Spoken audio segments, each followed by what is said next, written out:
नमस्कार, मी अशोकराव टावरे, अध्यक्ष कळमोडी पाणलोट विकास संस्था.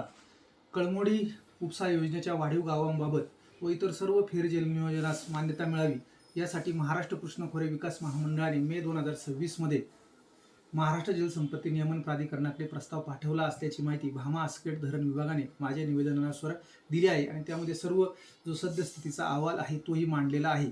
शासनाने सुप्रमा सादर करण्याचे सूचित केलेले असताना याबाबतची ज्या तांत्रिक बाबींची पूर्तता आहे ती प्रगतीपथावर आहे. राज्य सल्लागार समिती 2 यांच्याकडे तो प्रस्ताव जो अंतिम टप्प्यात आहे. तसेच महत्त्वाचं म्हणजे महाराष्ट्र जलसंपत्ती नियमन प्राधिकरण मान्यता म्हणजे काय, की कोणताही जो प्रकल्प असेल त्याची जर व्याप्ती 10% जर वाढणार असेल तर त्यासाठी MWRRA म्हणजे जलसंपत्ती नियमन प्राधिकरणाची मान्यता घ्यावी लागते.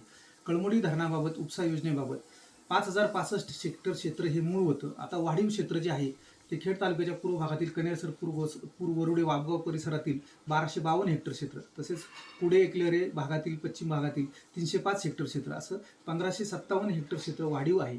आणि त्याबाबत 12 पीक रचनेऐवजी 8 पीक रचनेचा प्रस्ताव सुद्धा मान्य झालेला आहे.